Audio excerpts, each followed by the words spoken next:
Hello, I'm Refashioned Hippie, and a few days ago I posted something just reading reviews from the Hutzler 571 banana slicer.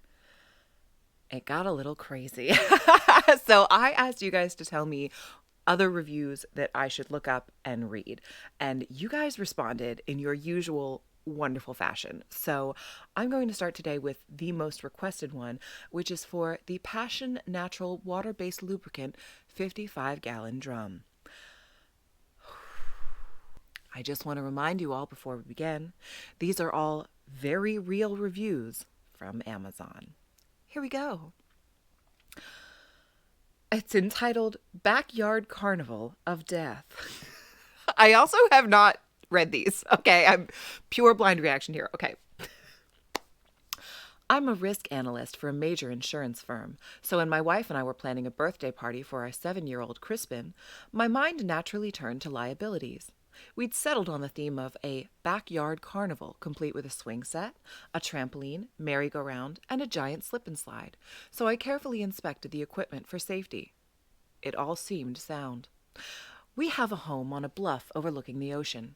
As it happened, on the day of the party, our neighbors were trimming their ficus trees. We heard the sound of their wood chipper buzzing occasionally from the other side of our tall hedge. It was a little irritating, but not disruptive. The party started off wonderfully. A clown we'd hired made balloon animals. Crispin eagerly opened his presents, and all the children enjoyed cake and fruit punch. The weather was mild. The skies were clear. It seemed a perfect day. Then we brought out the slip and slide. The problem with water slides is what we in the trade call disrupted water deficiency zones, or, in layman's terms, dry spots.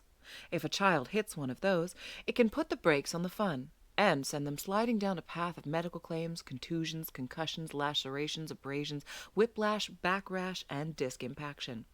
And that's just for starters. It's a slippery slope towards major litigation. To avoid even the remote possibility of such injuries, I invested in this 55-gallon drum of water-soluble personal lubricant. The idea being that the children could enjoy the slide in complete safety, then wash off in the hose before their parents came to retrieve them.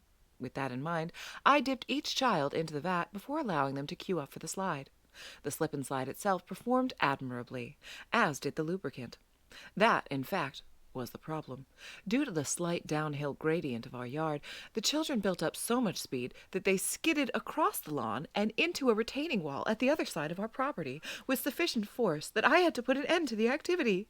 I endeavored to roll the mat, no easy task, as the lawn surrounding the slide was now lubricated, and I struggled to maintain my footing.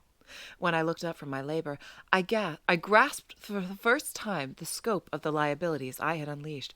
A horde of extremely well-lubricated 7-year-olds, hyped up on sugar and desperate for fun. I saw young Eliza Gimmelman climb onto the trampoline. She began jumping, but the pad soon became so slick that she lost all control. Her wild flailing unfortunately fell into harmonic synchronization with the motion of the springs, propelling her ever higher until she soared above the trampoline's safety enclosure, over the hedge, and into the neighbor's yard. There came a ghastly grinding sound, and I could tell from the crimson plume that followed it would be a total loss. Oh my God! Ladies and gentlemen, we've taken our turn. Twins Jeremy and Mason Lafferty were on the swing set. Having attained the swing's full range of motion, they were apparently having difficulty holding on. At that point, the swings became human catapults. Mason separated on the backswing, arcing over the roof of our home toward the street beyond. I surmised, from the screeching tires, car horns, and screams of horror, that he was also unrecoverable. A terrified Jeremy soon lost his grip as well, sailing forward over the bluff and plummeting 300 feet down into the ice-cold, shark-infested waters of the San Francisco Bay. An open claim, but not promising. The rest of the children were clinging to the merry-go-round. Having just witnessed the violent deaths of at least 2 of their playmates, they were no longer in the mood for fun. However, the lubricant had dripped from their glistening bodies into the central cog, allowing it to spin far and faster than it was designed to. And this, likely combined with other factors, their relative weight distribution, the slight incline of the ground, caused their motion to become self-sustaining, and the centrifugal force built upon itself until they became a blurry, screaming disk of human suffering. Then they began to fly off like cannonballs.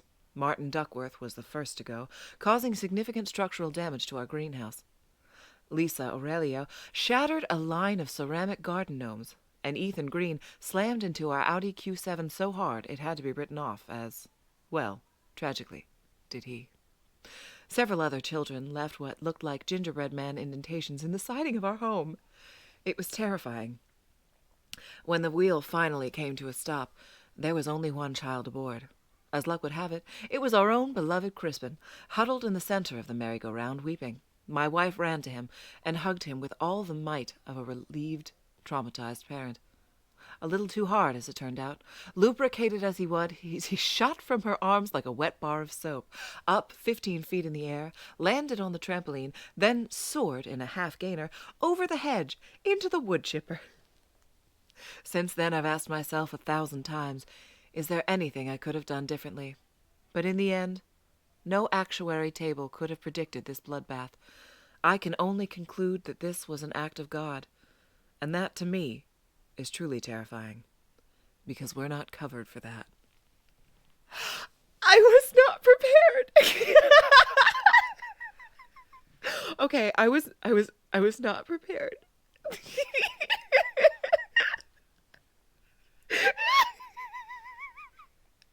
I was not prepared.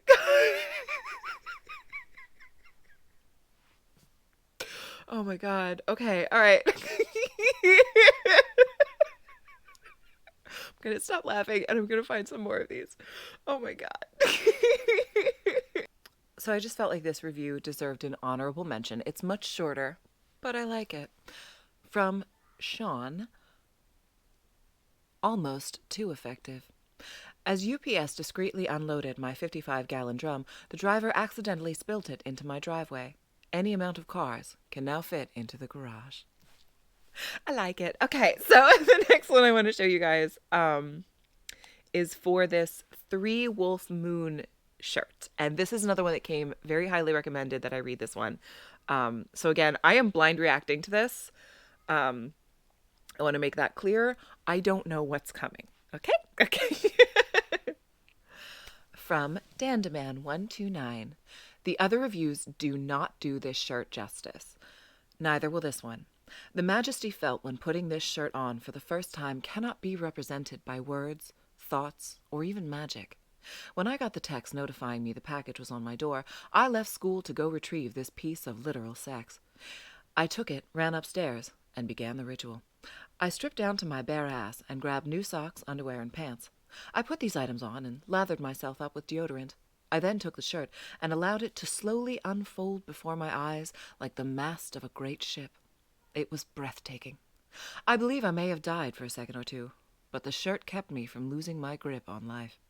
Taking the shirt under my arm, I walked to a mirror where I stood and examined the face looking back at me.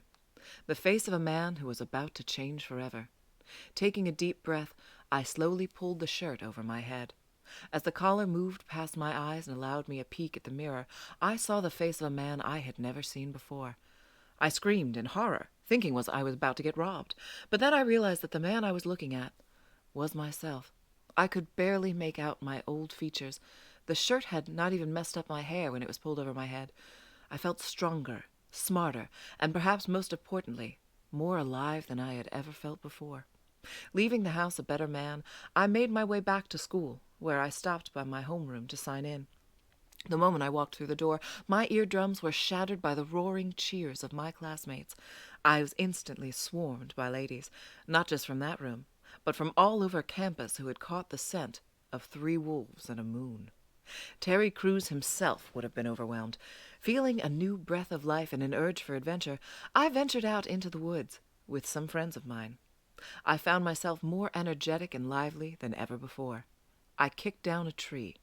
I sunk waist-deep in mud, but never stopped before the mud could reach the shirt. I found that no matter how hard I tried, there was no way to make mud touch the shirt. One of my friends didn't have the faith to believe me, so he made his way over to me. He was not wearing a 3 Wolf Moon shirt, so he sunk completely and died. At the disbelief of my friends, I laughed. However, I knew something they did not. Summoning the spirits of the shirt, I called forth my friends from the murky depths of the swamp. Commanding them to lay gently on a pile of grass, I slowly walked over to him. I dropped to one knee and grabbed his hand, which I brushed gently across the hem of my shirt. He was instantly awakened.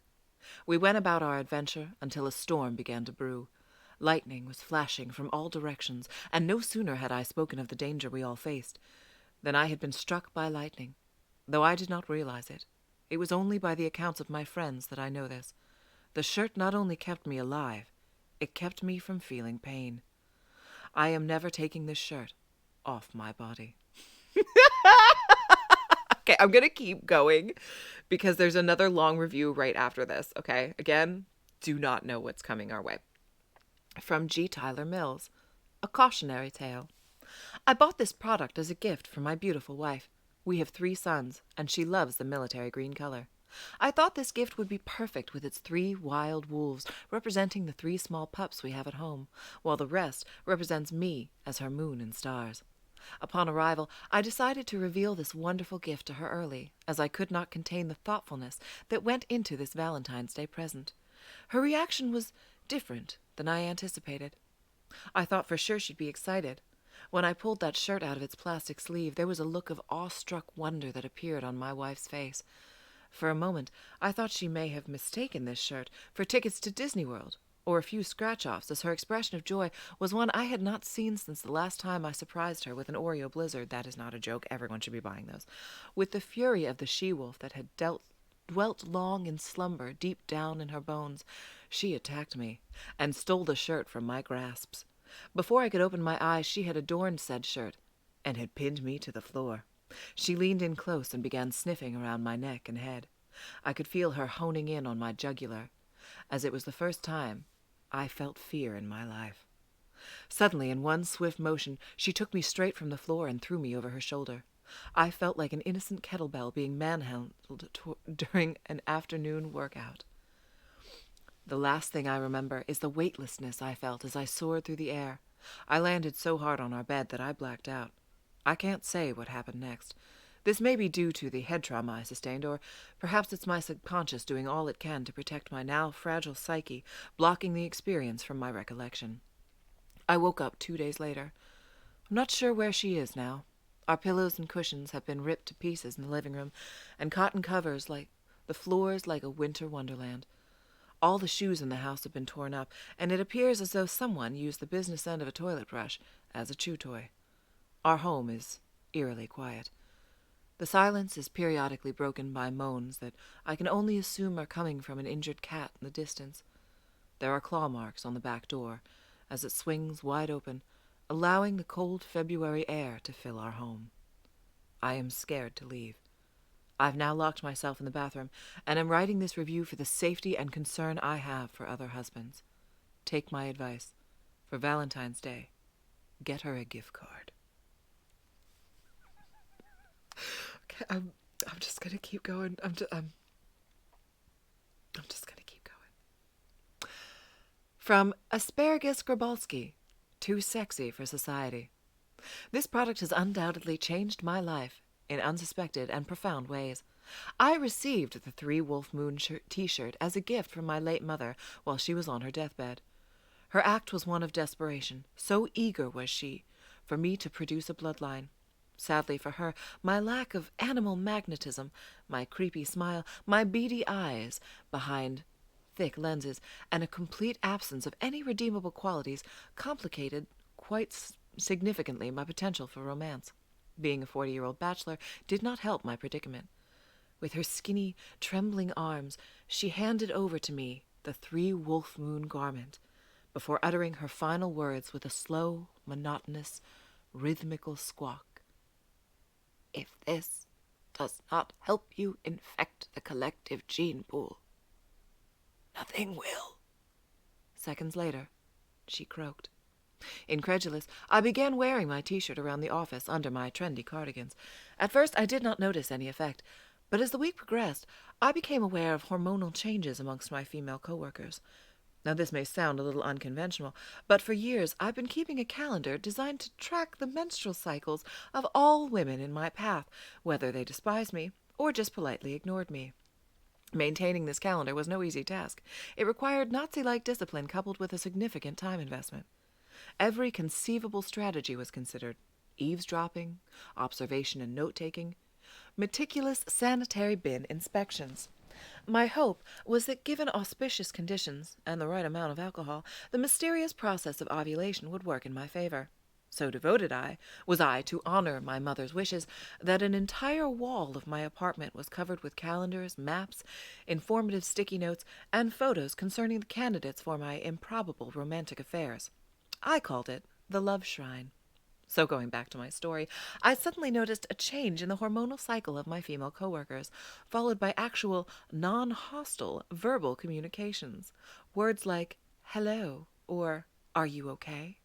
It suddenly dawned on me that I was slowly morphing into the human equivalent of a dominating moose at the height of the breeding season. I theorized that the three-wolf moon t-shirt was generating an irresistible field of sexual gravity around me. The great breakthrough came the third week in the local supermarket toilet paper aisle. As I was picking up my monthly lot of 16 recycled rolls, yes, I'm a committed nature conservationist, and I am so at the great expense of my personal comfort. I quite coincidentally bumped into Gertrude from Client Services. At first I chastised her about her unethical hygienic shopping choices. She was, quite understandably, awestruck by the unwavering confidence that I had in my own self-righteousness. The fact that I was now proudly and ostentatiously wearing my three-wolf moon supergarment over rather than under my cardigans only multiplied the effect. I decided to jump on the opportunity without wasting another second. I nonchalantly asked her if she was interested in seeing my priceless etching collection, stored at the back of my dusty brown van. Subdued by the secret powers of Three-Wolf Moon, and uninhibited by the absent judging eyes of her peers, she enthusiastically agreed. And so, despite my grotesque, albeit highly appropriate for the season, Canadian winter hat with ear flaps, off we went into the van. This is when things got a little foggy. I passed out. I should have prepared physically and mentally for the powers that I unleashed. Little did I know how difficult this would turn out to be. When I came back to my senses, I was alone, naked and bruised, spread like a rag doll across the cold metal van floor. Gertrude, a shy mouse of a woman, driven by uncontrollable subconscious desires in a brutal animal-like mating ritual, had battered me unconscious. She was later found lifeless in a frozen river. I guess she realized that a stud like me would never embrace monogamy, and since nothing she could ever top her climactic experience, she chose the easy way out. I could hardly blame her for that, and upon this realization, felt quite mortified. However, I decided that it was futile to let empathy get in the way of the bountiful delights that I had to offer the world and women in general. Thy God, this goes on. Being awesome comes at a price. I usually hate paraphrasing, but as Nietzsche put it so well, egoism is the very essence of a noble soul. Since then, I have been relentlessly steamrolling the female gender on an almost industrial scale, leaving behind nothing but a trail of chaos, devastation, and cramped toes. I mention toes because quite often it's all that remains from my wild encounters. Now you may ask, why would a woman radiating with satisfaction ever respond with a, "Thanks for the good time, have some toes"? It's a mystery to me as well. The field of evolutionary psychology may one day answer this question. I wish I could remember the details of what goes on in my van. I have to confess that this ritualistic toe offering is really starting to weigh me down. I just don't know what to do with these anymore. At first I stored them in shoeboxes, but the sheer quantity led me to search for creative solutions. Lucky Charms, Polish sausages, nativity scenes, and whatnot. I am now on the run from the police. I have officially been declared too sexy for society, and the members of my ever-growing harem, probably all suffering from acute version of Icarus syndrome, have vanished into the wilderness. It's a possibility that somewhere in the vast northern forests, a tribe of untamed, barefooted Amazons, freed from the shackles of civilizations, their toned, naked bodies covered with animal skins, their ankles adorned with golden jewels, are roaming amongst the trees, holding spears and secretly hoping for the return of their awesome three-wolf moon stud. I can only speculate at this stage. All I know for sure is that I went from chronically blueballed to this, and it only cost Mother $11.95. Pros, I get to score a lot, feeling like a god, looking hot in all occasions. Cons, post-coital amnesia, being on the police most wanted list. Toes, and what to do with them, makes women vanish. I don't have anything.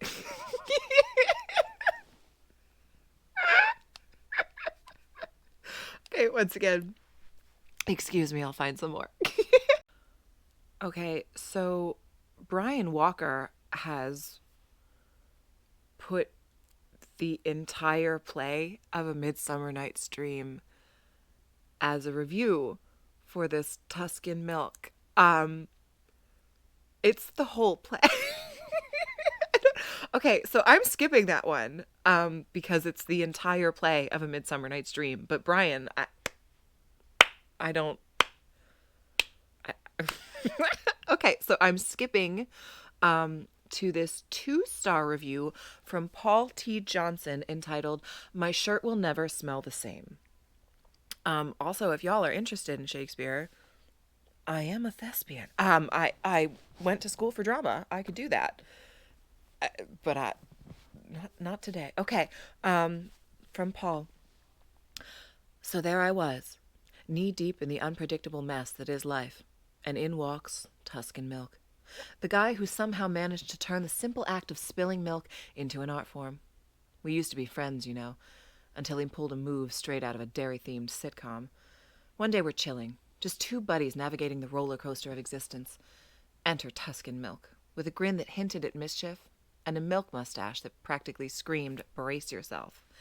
Next thing I know, my favorite shirt is a canvas for lactose disaster, and Tuscan Milk is cackling like he just won the Dairy Olympics. I'm standing there, covered in milk, wondering what cosmic joke I'd stumbled into. Tuscan Milk, in all his unhinged glory, has desperately turned a simple beverage into a weapon of mass dairy destruction. And just like that, our friendship curdled. Grocery store encounters turned into psychological warfare. He'd strategically position milk cartons like landmines, waiting for their inevitable splash zone. It was a milk vendetta, a lactose-fueled betrayal that played out in the everyday aisles of our lives. But here's the twist. Amid the milk-stained chaos, I couldn't help but appreciate the absurdity of it all. Tuscan Milk, the unhinged menace, had a knack for turning ordinary moments into the stuff of legend.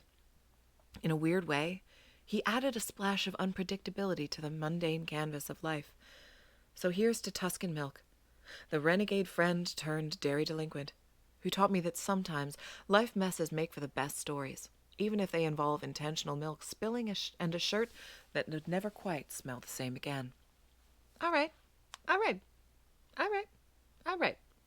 Let's see what else we got here. Ooh, you know what? All right, let's go to Tuscan Milk Things You Should Know. That can't be good. So from D. Booth, 1-star review. 1. I come here today to warn you about Tuscan Milk. I was friends with Tuscan Milk, aka TM, for a long time, and I'll always remember the good times. Frisbee golf in the park, picking up chicks in the 7-Eleven parking lot, and watching horror movies were our favorite activities. As we passed through our late teens and went to college, TM took off on a different path that would change our lives forever. I remember TM coming into class, eyes the size of pinpoints, sweating profusely and feverishly scratching his handle. TM started wearing long-sleeve shirts, even in the middle of the summer, and my friends and I, somewhat bewildered, became increasingly concerned. Then, one day TM disappeared. Strangely, my car stereo, turntables, and VCR were gone as well. We tried calling TM's cell phone, and it was shut off. We tried TM's parents' house. They hadn't seen him either. No one heard from or saw TM for a year and a half, until one day my roommate, Ronaldo, paged me with a 911, and I had a feeling I knew what it was about. I called Ronaldo, and he excitedly told me about how he saw TM just a few miles away from our house, and he was going to pick him up momentarily. I jumped in the car and Ronaldo turned off his stereo, which had been pumping Pure Ecstasy Trance Hits Volume 3, and then I knew things were serious. He loved that CD. We descended the hill leading from our house to downtown and took a right turn into what was widely known as a very rough area rife with gangs, drug sales, prostitution, and violent crime. I asked Ronaldo where we were going, and he looked at me stone-faced and kept driving. We made a left onto 15th Street and gradually came to a stop. Ronaldo glanced over at me, then out his window, and then I saw him. TM, leaning on a grocery cart full of bags and aluminum cans, his cap halfway off and label faded and torn, looking absolutely beat to death. Ronaldo and I jumped out of the car, ran over to TM, who stared at us blankly and stood from leaning on the cart. $5, TM said. Anything you want for $5. Ronaldo and I looked at each other, confused, then focused back on TM. I reached into my pocket and pulled out our $5, handing it to him. "All right, come with me," TM said. Ronaldo and I looked at each other and shrugged, and then followed TM, very scared of where this is going. Don't know that this is good. Okay. He led us down an alleyway, where he looked over his shoulder at us, then leaned forward, his cap off, onto a dumpster. Ronaldo and I knew at that moment what things had come to for TM. He glared at us while we stood there, shocked, and said, "What, you not ready? Fine, I'll be right back." TM replaced his cap and walked around the corner. Moments later, we heard a ruckus followed by the sound of a light spill, and then we knew what had happened. Ronaldo and I waited a few minutes before walking around the corner, only to find TM on the ground, about a quarter of the way spilled on the pavement, with a very small manila envelope with NBA stamped on it lying next to him. We loaded TM into Ronaldo's car and took him to the emergency room, where we waited for what seemed like days. Eventually, a doctor emerged from the ER doors,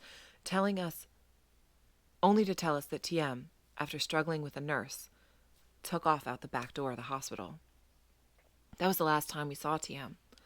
Ronaldo and I arrived at home and decided to look TM up on our city's criminal offender database, and we were shocked at what we found.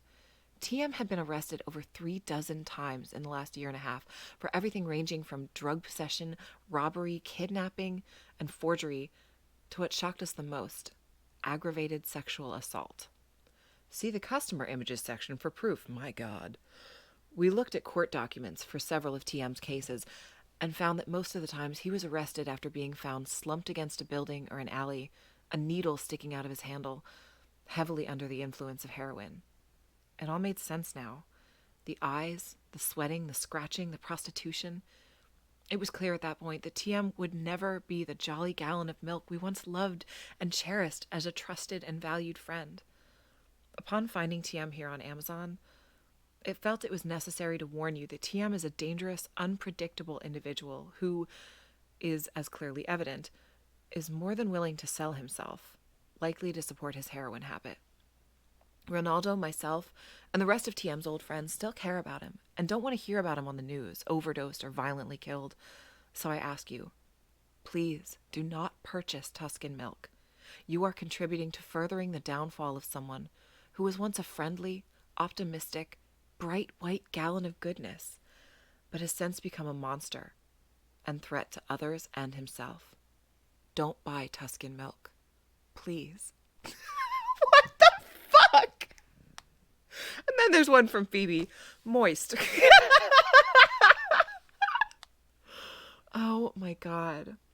All right. Hold on.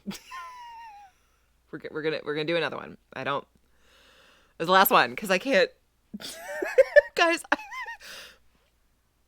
I thought the banana thing was bad. Like, okay, all right. This is from Richard.